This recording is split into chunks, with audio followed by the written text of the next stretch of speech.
नमस्कार। शाम के 5 बज चुके हैं और मैं हूं तरुण। आप देख रहे हैं केबीसी न्यूज पर सीधा प्रसारण ग्राउंड जीरो से। हम आपको बता दें कि आज उन तमाम खबरों को हम आप तक पहुंचाएंगे केबीसी के सीधा प्रसारण के जरिए। लेकिन सबसे पहले चलते हैं पूरे देश और दुनिया में इस वक्त कोरोना के क्या अपडेट हैं वो देख लेते हैं। पूरे वर्ल्ड में 28,46,402 लोग अभी तक संक्रमित हैं, जबकि 1,97,853 लोगों की मौत हो चुकी है। वहीं 8,11,691 लोग अभी तक ठीक भी हो चुके हैं। वहीं अगर भारत की बात करें तो 24,774 लोग संक्रमित पाए गए हैं, जबकि मरने वालों का आंकड़ा 784 है। वहीं ठीक होने वालों की बात करें तो 5,547 लोग इस कोरोना जैसे महामारी से जीत भी चुके हैं। बिहार की बात करें तो 223 लोग संक्रमित हैं, जबकि 2 लोगों की मौत हुई है और 44 लोग अब तक ठीक भी हुए हैं। वहीं कटिहार में अभी तक एक भी पॉजिटिव केस सामने नहीं आया है। ये अच्छी खबर है कटिहार के लिए। लेकिन पूरे देश और दुनिया में इस वक्त कोरोना जैसे वायरस हाहाकार मचा रहा है।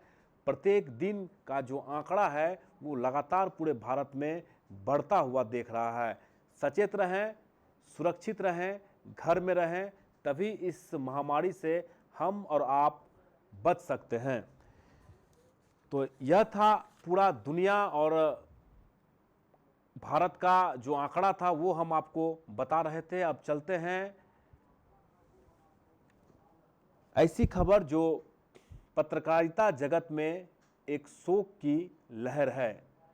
हमारे बीच मंगेश भारद्वाज जो एक पत्रकार थे, आज हमारे बीच नहीं रहे। उसी को लेकर आज कटिहार के अलग अलग जगहों पर शोक सभा आयोजित किया गया। सबसे पहले आपको लिए चलते हैं कटिहार जिला में। कटिहार के तमाम पत्रकारों के द्वारा शोक सभा आयोजित किया गया और उनकी मौत हुई है उसके लिए शांति अर्पित की गई।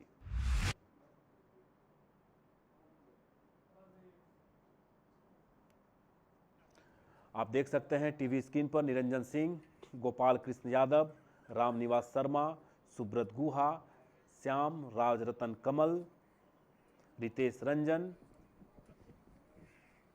राणा सिंह सहित गुड्डू शेख, विनय झा एवं कई पत्रकार आप देख सकते हैं। कटिहार के सभी वरिष्ठ पत्रकार इस वक्त 2 मिनट का मौन रखते हुए, राजीव रंजन, इमरान, ऐसे तमाम लोग जो पत्रकार हैं वो आज इस शोक सभा में शामिल हुए। रवि झा, करण कुमार, सभी लोग आज मंगेश भारद्वाज के आत्मा के शांति के लिए 2 मिनट का मौन रखा गया।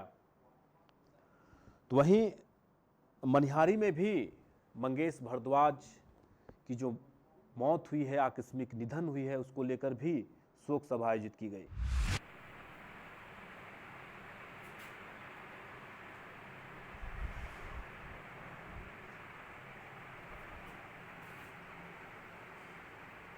पूरे कटिहार में मंगेश भारद्वाज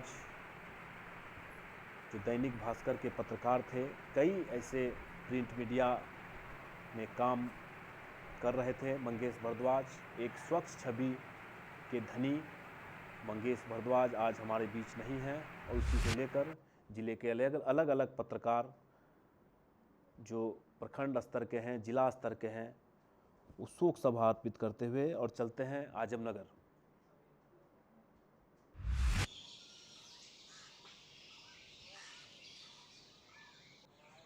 आप देख सकते हैं 2 मिनट का मौन रखा गया है। मंगेश भारद्वाज जो हमारे बीच नहीं है।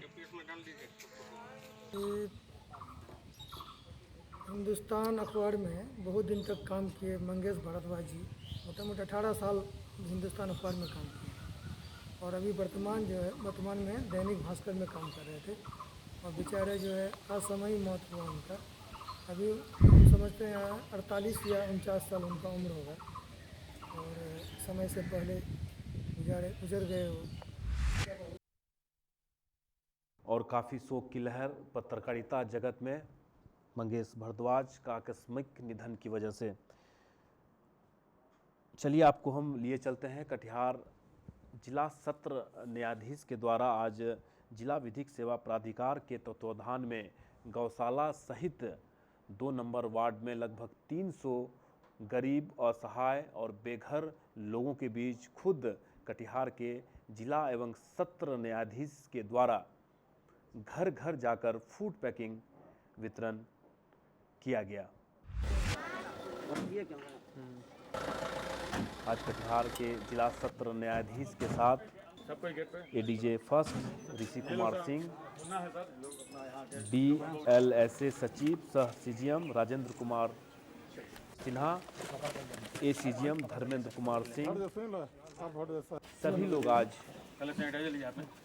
लोगों के बीच जाकर राहत फूड पैकिंग वितरण करते हुए, सबसे बड़ी बात है कि जो कटिहार के सत्र जिला एवं सत्र न्यायाधीश हैं, घर घर जाकर सोशल डिस्टेंसिंग का पूरा ख्याल रखते हुए आप टीवी स्क्रीन पर देख सकते हैं कि घर घर जाकर लोगों के बीच फूड पैकिंग देते हुए नजर आ रहे हैं और लोगों से यह भी अपील कर रहे हैं कि आप घर में रहें, सुरक्षित रहें।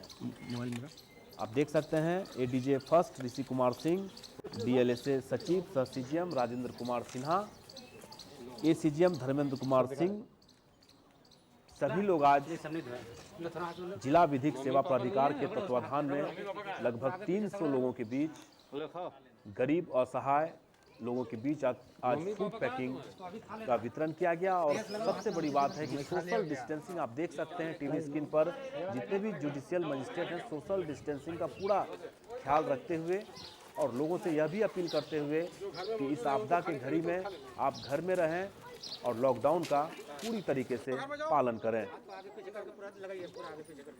चलिए आपको लिए चलते हैं कटिहार जिला के सत्र एवं न्यायाधीश का क्या कहना है वो सुन लेते हैं। आज सारा विश्व कोरोना महामारी से जूझ रहा है और इसके बचाव के लिए सरकार की ओर से लॉकडाउन की व्यवस्था की गई है कि सब लोग अपने अपने घरों में रहें, सुरक्षित रहें। ऐसे समय में सारे रोजी रोजगार सब बंद हो चुके हैं, तो वैसे लोग जो गरीबी रेखा से नीचे जीवन यापन करते हैं और रोज़ कमाते खाते हैं, उनके सामने रोजी रोटी की समस्या उत्पन्न हो गई है, भोजन की समस्या उत्पन्न हो गई है। तो इसके लिए हम लोगों ने विचार किया है, जिला विधिक सेवा प्राधिकार की ओर से एक पहल की जा रही है, जिसके तहत पूरी और सब्जी का व्यवस्था किया गया है और इन लोगों में जो गरीबी रेखा से नीचे हैं, मजदूर वर्ग हैं, जो अपने घरों में हैं, रोजी रोटी नहीं कमा पा रहे हैं, उनको वितरण किया जा रहा है। तो जो लोग बेवजह घर से निकल रहे हैं उनको क्या मैसेज? उनसे मेरा रिक्वेस्ट है, मेरी प्रार्थना है कि घरों में रहें, अन्यथा परिवार का अगर एक भी आदमी कोरोना वायरस से प्रभावित होगा तो पूरा परिवार क्वारंटाइन हो जाएगा और उसकी व्यवस्था अस्पताल में रहनी होगी। इसलिए मेरी प्रार्थना है कि लोग अपने अपने घरों में रहें, अपने सुरक्षित रहें और कटिहार के लोगों को भी सुरक्षित रहने दें। तो आप सुन रहे थे कटिहार जिला सत्र न्यायाधीश ने भी लोगों से अपील करते हुए कि आप घर में रहें, सुरक्षित रहें। और इस वक्त एक बड़ी खबर आ रही है, प्राणपुर थाना से 3 बाइक की चोरी हो गई है, ये खबर सामने आ रही है। और ज़्यादा जानकारी के लिए हम चलते हैं सीधे कटिहार सदर के एसडीपीओ अमरकांत झा जी के पास, जो इस वक्त हमारे साथ फोन लाइन पर हैं। सर, आपको मेरी आवाज़ मिल पा रही है?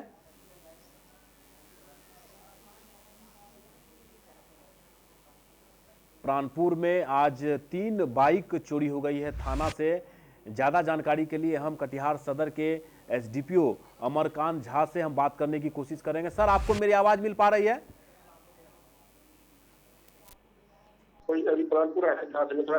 सर, क्या मामला है सर? प्राणपुर में बाइक चोरी होने की बात हो रही है थाना से। हाँ, थाना से हुई है, थाना कैंपस से नहीं हुई है, क्योंकि थाना अब दूसरा जगह शिफ्ट हो गया है जी। थाना पहले दूसरा जगह था, फिर दूसरा जगह हो गया है। तो अभी तो वर्तमान एसडीपीओ साहब से हमारी संपर्क लगता है टूट चुका है। हम दोबारा कोशिश करेंगे एसडीपीओ साहब से बात करने की। तो जैसा कि बता रहे थे एसडीपीओ सदर अमरकांत झा की जो थाना से बाइक चोरी हुई है दूसरे जगह शिफ्ट कर दिया गया है, लेकिन जहां पे थाना है वहां कोई सिपाही या पुलिस बल नहीं रहते हैं, जिसकी वजह से वहां से चोरी हुई है। इस बात की पुष्टि कटिहार के सदर एसडीपीओ ने खुद आपके सामने रखा है कि चोरी हुई है, लेकिन थाना दूसरे जगह शिफ्ट हो गई है और जहां पे थाना था वहां से चोरी नहीं हुई है, पुराने जगहों से चोरी हुई है। चलिए ज्यादा जानकारी के लिए दोबारा कोशिश करेंगे।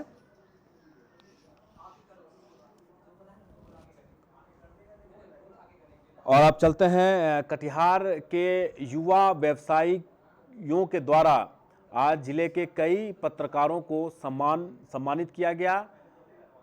गमछा, सैनिटाइजर देकर उन्हें सम्मानित किया गया। ये कटिहार के जो युवा व्यवसायी हैं लगातार लोगों के बीच जाकर राशन और फूड पैकिंग का वितरण कर रहे हैं, लेकिन आज कई पत्रकारों को सम्मानित किया गया।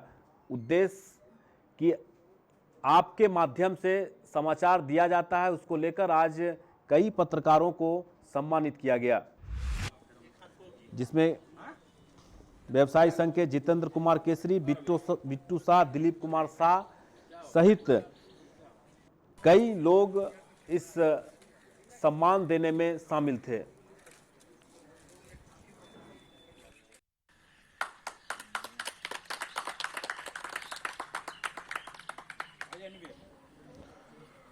कोरोना वायरस से लोगों को जागृत करने में सभी पत्रकार भाइयों का मुख्य भूमिका रहा। इसको लेकर आज कटिहार के कई पत्रकारों को जितेंद्र कुमार केसरी जो युवा व्यवसायी हैं उनके साथ बिट्टू सिंह, सागर राय, दिलीप कुमार शाह, रमन कुमार सहित कई लोग शामिल होकर आज कई पत्रकारों को सम्मानित किया गया। ये एक अच्छी पहल है। लगातार कटिहार के जो पत्रकार हैं दिन रात एक कर अपनी जान का परवाह किए बगैर लोगों तक, आप तक समाचार पहुंचाने में अहम भूमिका निभा रहे हैं। चलिए क्या कहना है वो सुन लेते हैं।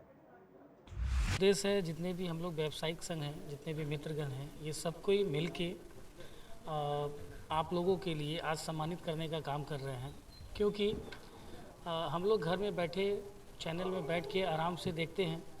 जो भी कवरेज होता है डोर टू डोर जा कर के आप लोग उसको लेते हैं और हम लोग आराम से बैठ कर के घर में देख पाते हैं। ये सारा श्रेय आप लोग की वजह से। और इस कोरोना महामारी में आप लोग डोर टू डोर जा कर के जो लेते हैं, उसके बाद हम लोग आज घर बैठे हुए आराम से इस सभी चीज़ों को जान पा रहे हैं। तो ये सारा श्रेय आप लोगों के ऊपर जाता है। इसलिए हम लोग मित्रगण व्यवसायी गण ने मिल करके आप लोग जितने भी पत्रकार हैं कटिहार के, इन सभी को सम्मानित करने का काम कर रहे हैं। उद्देश्य हम लोग का यही है कि जितना भी हम लोग व्यापारी संघ है आपस में विचार किए हम लोग कि जितने भी पत्रकार भाई सबको सम्मानित करना है। घर में बैठ के हम लोग अभी कोरोना वायरस के बारे में जितना भी महामारी जो फैला हुआ है, जितना जानकारी है आप लोग के माध्यम से हम लोग को मिल रहा है और जितना जागरूक कर रहे हैं, तो आप लोगों का मनोबल प्रोत्साहित करने के लिए हम लोग इस तरह का एक आयोजन किए हैं। तो युवा व्यवसायी के द्वारा लगातार गरीब असहाय लोगों के बीच राशन का भी वितरण कार्य जारी है और इसी बीच पत्रकारों को भी सम्मानित किया गया हौसला अफजाई के लिए। चलिए चलते हैं, आपको एक ऐसी तस्वीर दिखाते हैं जो लॉकडाउन तोड़ने वालों के लिए एक सबब है। कटिहार के शहीद चौक में आज एक अनोखा दृश्य देखने को मिला। लॉकडाउन तोड़ने वालों पर आज पुलिस ने सख्ती बरतते हुए वैसे लोगों को जो साइकिल से जा रहे थे उन्हें साइकिल उठाकर पैदल चलने की सजा दी गई।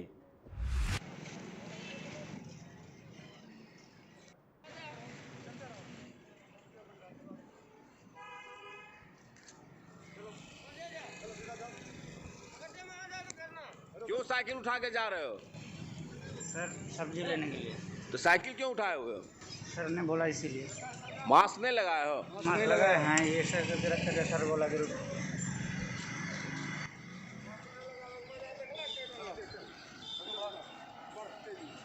कटिहार शहीद चौक का यह नज़ारा है जहां लॉकडाउन तोड़ने वालों पर या फिर जो लोग मास्क नहीं लगाए हुए थे उनको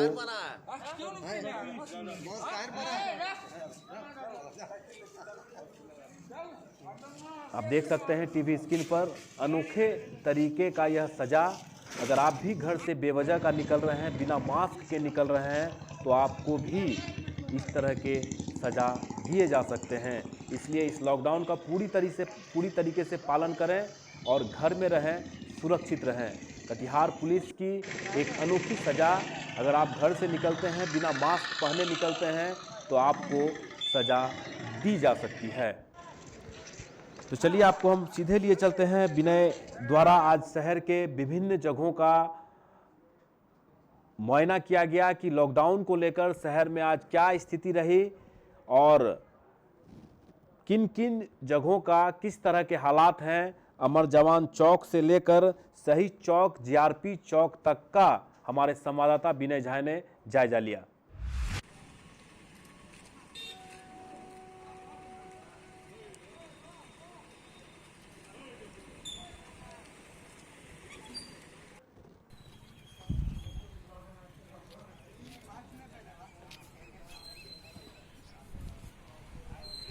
और ज़्यादा जानकारी के लिए हम हमारे संवाददाता विनय झा से बात करने की कोशिश करेंगे। आप इस वक्त देख सकते हैं टीवी स्क्रीन पर कि जो लॉकडाउन की स्थिति है वो आपको टीवी स्क्रीन पर दिख रहा है कि किस तरह से सड़कें सन्नाटा है। जरूरी काम के लिए ही लोग घर से निकल रहे हैं। अब लोगों को इस बात की समझ आने लगी है कि बेवजह से घर से निकलने पर पुलिस के द्वारा कार्रवाई की जा सकती है। और ज़्यादा जानकारी के लिए चलते हैं सीधे हमारे संवाददाता विनय झा के पास। विनय, बताइए किस तरह का माहौल रहा लॉकडाउन को लेकर आज शहर में? देखिए, लॉकडाउन को लेकर आज पूरे जिले में जो माहौल रहा लगभग शांतिपूर्ण कह सकते हैं। और जिले में जो लोग भी आज सड़कों पर निकल रहे थे वो वैसे लोग ही थे जो अपने काम से घरों से बाहर निकले थे। अन्यथा सुबह में थोड़ी आवक की स्थिति बनी थी क्योंकि सुबह कल रात खबरों में इस बात को दिखाया गया कि मतलब सभी दुकानों को खोलने की इजाजत प्रशासन के द्वारा दी गई है। ऐसे में कह सकते हैं कि जो अब उसके बाद प्रशासन को कंट्रोल किया गया, शासन के द्वारा आम लोगों को और हमारे द्वारा भी लोगों को यह सूचना दी गई कि जब तक जिलाधिकारी के द्वारा स्पष्ट रूप से निर्देशित नहीं किया जाता है तब तक किसी भी दुकान को नहीं खोलना है। तो कह सकते हैं कि सब लोगों को जब जानकारी प्राप्त हो गई उसके बाद जो शहर की स्थिति है लगभग सामान्य की तरह है। आम लॉकडाउन की अपेक्षा आज भी उसी तरह से दिन रहा और लोग लॉकडाउन के नियमों का पालन करते हुए नजर आए। अब विनय, सुबह से ही एक बड़ी अफरा तफरी का माहौल उत्पन्न हो गई थी कि दुकान खोलना है और लोग सड़कों पर आकर दुकान के आगे खड़े हो गए थे। तो क्यों इस तरह के माहौल क्रिएट? देखिए, उसके पीछे कारण था कि रात में समाचार में इस बात को लेकर दिखाया गया था, विभिन्न चैनलों में इस बात को लेकर न्यूज आई थी कि सरकार ने नोटिफिकेशन जारी किया है कि सभी दुकानें खोली जा सकती है जो सरकार के द्वारा अनुबंधित है, जिन्हें अनुज्ञप्ति प्राप्त है, वैसे दुकानें को खोलने का आदेश दिया गया है। ऐसा नोटिफिकेशन निकला था। लेकिन जिलाधिकारी ने इस बात को लेकर स्पष्ट किया कि नहीं, अब तक हम लोगों के पास कुछ गाइडलाइंस नहीं आई हैं और यही कारण जब तक गाइडलाइंस हमें प्राप्त नहीं होती किस तरह के दुकानों को छूट देना है। तो यही कारण था कि आज दुकान खोलने के लोग सुबह सुबह जरूर कह सकते हैं कि लोग इकट्ठा हो गए थे अपने अपनी दुकान के आगे।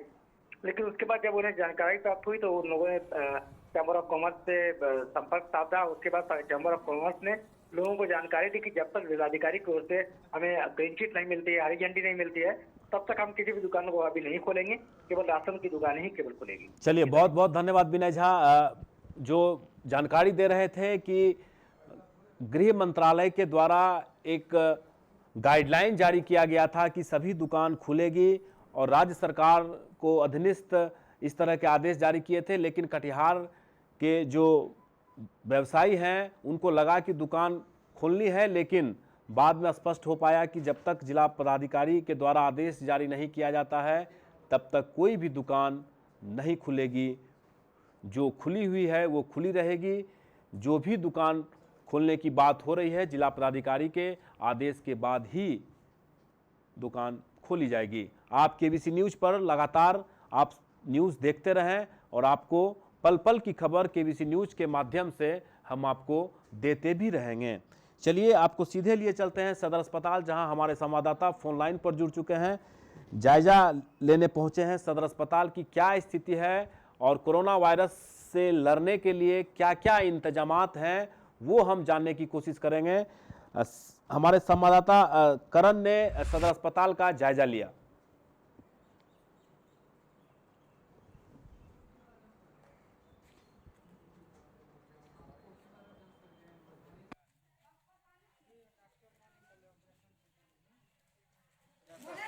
ठीक है, पता लगे।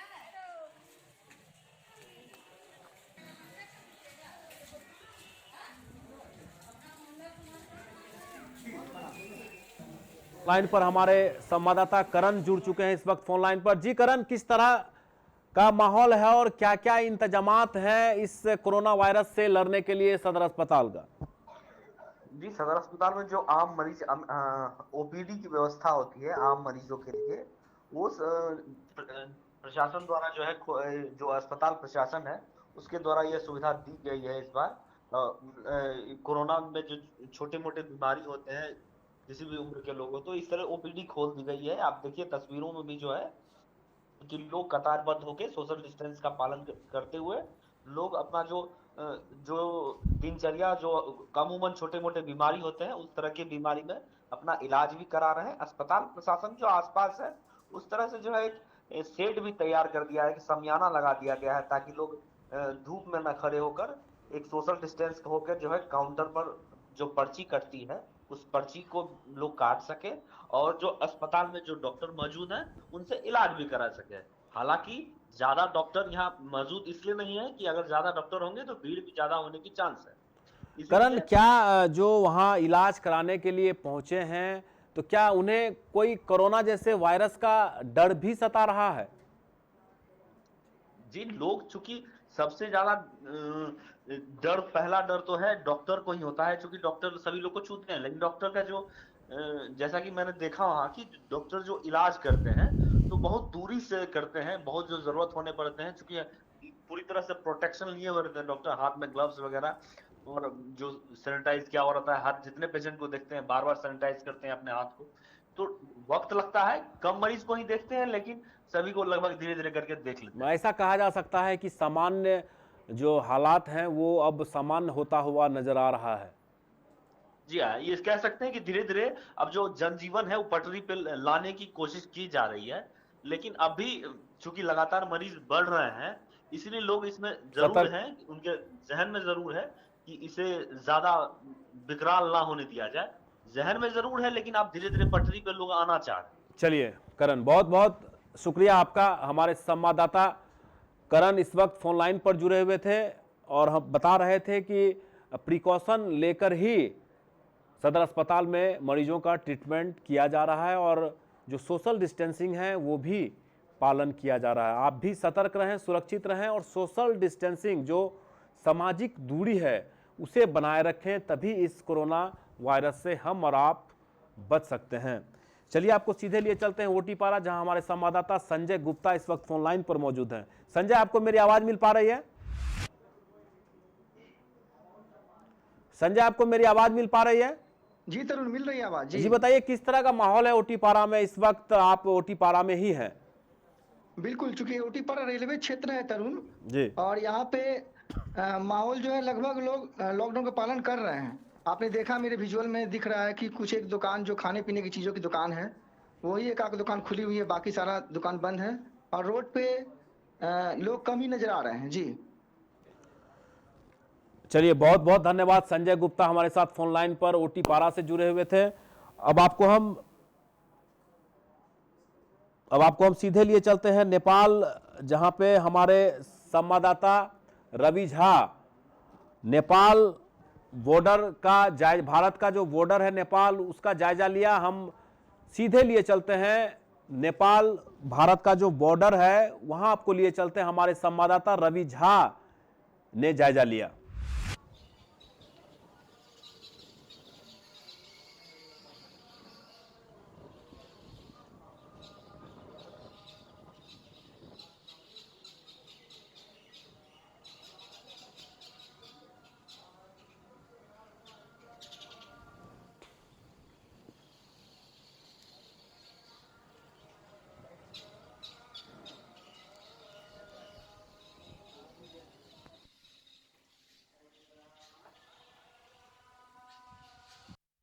वगैरह है वहाँ पर जो है मुझे रिपोर्ट लेना होता है, खाली चेक पोस्ट रिपोर्टिंग करते हैं।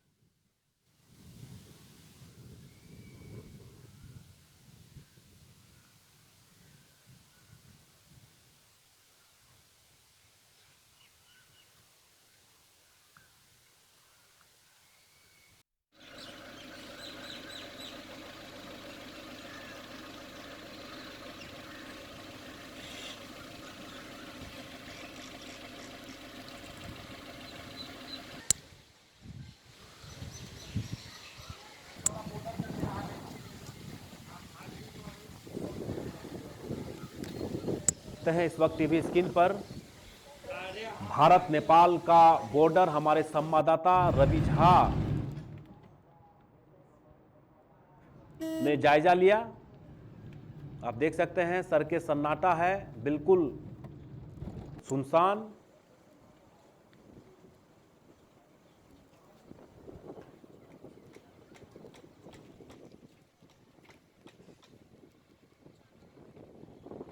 बॉर्डर का यह जोगबनी आप देख सकते हैं इस वक्त टीवी स्क्रीन पर कि जो कोरोना वायरस है उसको लेकर सील कर दिया गया है और कोई भी ना भारत से नेपाल जा सकता है और ना ही नेपाल से भारत आ सकता है। इस तरह के बॉर्डर सील कर दिए गए कोरोना वायरस को लेकर। चलिए सीधे लिए चलते हैं आपको रवि झा के पास। इस वक्त मैं भारत नेपाल की सीमा स्थित जोगबनी बॉर्डर पर हूँ और यहाँ पर देख सकते हैं कि लॉकडाउन के अनुपालन को लेकर के जो है पुलिस बल पूरी सख्ती के साथ मौजूद हैं। इनकी इजाज़त के बगैर सीमा पार एक परिंदा भी पर नहीं मार सकता है।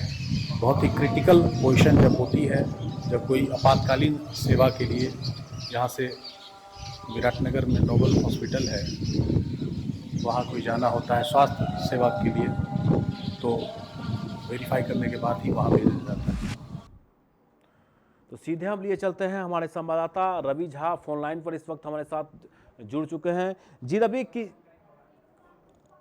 जैसा कि आप अभी देख रहे थे, हमारे संवाददाता रवि झा भारत नेपाल का जो बॉर्डर है जोगबनी में वहाँ का जायजा लिया है और जैसा कि बता रहे थे कि कोई भी परिंदा पर नहीं मार सकते हैं बिना इजाज़त के। और फोन लाइन पर रवि झा जुड़ चुके हैं।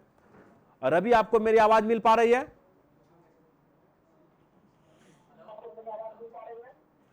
रवि, आपको मेरी आवाज़ मिल पा रही है? जी तरुण जी बताइए, भारत नेपाल का जो बॉर्डर है जोगबनी में वहां का आपने जायजा लिया है, किस तरह के माहौल है इस वक्त लॉकडाउन को लेकर? जी, जिस तरह से बिहार में कोरोना पॉजिटिव की संख्या लगातार जो है बढ़ रही है, संक्रमित रोगियों की जो है पहचान की जा रही है लगातार, तो इसको लेकर के जैसे ही लॉकडाउन 2.0 लगा है, दूसरे चरण में जैसे घोषणा हुई है, उसी तरह से नेपाल और भारतीय जो सीमा है जोगबनी स्थित, हरडिया के जोगबनी स्थित, उसको पूरी तरह जो है सील कर दिया गया है। हालांकि ये सील पहले से भी किया गया था, लेकिन एहतियातन जो है इसे और भी सख्ती से इस पर चौकसी बरती जा रही है। भारतीय और नेपाल पुलिस के द्वारा पूरी चाक चौबंद व्यवस्था है और जो बॉर्डर एरिया है, पूरी जो सटे हुए इलाके हैं, बाजार हैं, वो पूरी तरह से बंद कर दिए गए हैं। सिर्फ जरूरी सेवाएं ही वहां पर चालू की गई है। यत्र तत्र लोग घूमते हुए बिल्कुल भी नजर नहीं आए। पूरी तरह जो है चाक चौबंद व्यवस्था की गई है। जी तरुण। रवि, क्या जो लोग नेपाल में फंसे हुए हैं भारत आने के लिए ऐसी कोई वैकल्पिक व्यवस्था सरकार के द्वारा की गई है? जी, अगर बहुत ही इमरजेंसी केस है तो उस परिस्थिति में जो पास दिए जा रहे हैं जिला एडमिनिस्ट्रेशन के द्वारा, जिला प्रशासन के द्वारा, वो पास वहां पर जो है शो किया जाता है। उसके बाद उस पास की जो है जांच पड़ताल, अच्छी तरह जांच पड़ताल है, सही पाए जाने के बाद ही पूरी तरह जो है फिर उसके बाद उसकी जो स्थिति है, वास्तु स्थिति है, और फिर मेडिकल जांच की जाती है। मेडिकल जांच के बाद ही उस परिस्थिति में, विशेष परिस्थिति में आने जाने के लिए जो है भेजा जाता है वहां पर। जी सर। चलिए, बहुत बहुत धन्यवाद रवि झा, हमारे संवाददाता नेपाल और भारत बॉर्डर के से जानकारी दे रहे थे कि किस तरह के चाक चौबंद व्यवस्था की गई है। आपको अब सीधे लिए चलते हैं प्राणपुर प्रखंड के धबौल गांव के 300 मजदूर कोरोना वायरस में जो लॉकडाउन हुआ है उसकी वजह से फंसे हुए हैं। जैसा कि आप सभी जानते हैं कि अभी पूरा देश में लॉकडाउन चल रहा है। ये लॉकडाउन 22 तारीख से स्टार्ट हुआ था, जो कि अब तक चल रहा है। और इस लॉकडाउन के चलते हम लोग करीब 300 मजदूर यहाँ फंसे हुए हैं और हम सब के पास ना तो खाने का व्यवस्था है ना तो पीने का व्यवस्था है। जो भी पैसे थे हम लोग के पास कमाए हुए, सारे पैसे हम लोग के खर्च हो गए, खाना पीना खाए, और अब तक पैसे ख़त्म हो चुके हैं पूरा। और हम लोग बीमारी से तो बाद में मरेंगे, पहले भूखे मर जाएंगे। हम सब के पास खाने का कुछ भी सामान नहीं है अब। और जहाँ जहाँ दिल्ली सरकार ने खाने का व्यवस्था किया है, वहाँ पर खाने के लिए जाते हैं तो वहाँ पे भीड़ बहुत ज़्यादा रहता है और मिलता भी नहीं है। यहाँ से वहाँ, वहाँ से यहाँ भेजते रहते हैं। और हम सब करीब 300 मजदूर यहाँ पर हैं। उतना जगह नहीं रहने का कारण हम लोग पूरा मजदूर इकट्ठा नहीं हुए हैं। हम लोग इतना ही हैं और हम लोग का यही आग्रह है बिहार सरकार से कि हम लोग को यहाँ से घर ले जाने का व्यवस्था किया जाए। तो आप देख रहे थे कि लॉकडाउन की वजह से प्राणपुर प्रखंड के धबौल गांव के लगभग 300 मजदूर दिल्ली में फंस गए हैं। चलिए सीधे लिए चलते हैं। दिल्ली में फंसे हुए एक मजदूर हमारे साथ फोन लाइन पर जुड़ चुके हैं, मंटू शर्मा। उनसे जानने की कोशिश करते हैं कि किस तरह के हालात है। जी मंटू, आपको मेरी आवाज़ मिल पा रही है? हाँ जी सर। जी, किस गांव के आप हैं? सर हम लोग कटिहार डिस्ट्रिक्ट प्राणपुर प्रखंड धबौल गांव से हैं सर। जी, वहाँ क्या करते थे आप? यहाँ पे सर कुछ लेबर का काम करते थे, कुछ दुकान में काम करते थे, कुछ रिक्शा चलाते थे। तो कितने लोग मंटू वहाँ पर फंसे हुए हैं इस लॉकडाउन की वजह से? सर करीब 300 लोग हैं हम लोग सर यहाँ पे। सरकार के द्वारा जो अरविंद केजरीवाल हैं, दिल्ली के जो मुख्यमंत्री हैं, लगातार कैंप खोलकर लोगों को राहत, और जो राहत कैंप हैं वो खुली हुई है और लोगों के बीच राशन बांटा जा रहा है। तो क्या आप लोगों को मिल पा रहा है? नहीं सर, ऐसा तो कुछ नहीं मिला हम लोगों को। यहाँ पे कई बार कंप्लेन भी कर चुके हैं, तो कह रहे हैं कि ऐसा कुछ सुविधा नहीं है, खाना बनता है, खाना जाके खाइए वहाँ पे बाहर में। सरकार से मंटू क्या अपील करना चाहेंगे बिहार सरकार से? बिहार सरकार से यही अपील है सर कि या तो हम लोगों को घर पहुंचाया जाए या नहीं तो फिर राशन का कोई सुविधा किया जाए खाने पीने का। चलिए मंटू, बहुत बहुत धन्यवाद। आपकी आवाज़ हम सरकार तक पहुंचाएंगे, लेकिन आप इस वक्त जहां हैं वहीं रहें, सुरक्षित रहें, लॉकडाउन का पूरी तरीके से पालन करें। जो भी व्यवस्था सरकार के द्वारा की जा रही है वो आप तक पहुंचे। केबीसी के माध्यम से हम भी पहल करेंगे। बहुत बहुत धन्यवाद। आज के इस अंक में फिलहाल इतना ही। हम आपको बता दें कि जो कोरोना वायरस है पूरे भारत में और बिहार में भी फैलता हुआ, लेकिन आपको इस भयंकर वायरस से बचने के लिए आपको घर में रहना पड़ेगा, तभी आप कोरोना जैसे महामारी से बच सकते हैं। आप भी बचें, अपने परिवार को भी बचाएं, आस पड़ोस के लोगों को भी बचाएं। सतर्क रहें, सुरक्षित रहें। आज के इस अंक में फिलहाल इतना ही। कल शाम 5 बजे फिर मुलाकात होगी ग्राउंड जीरो से। तब तक के लिए तरुण को दीजिए इजाजत। नमस्कार।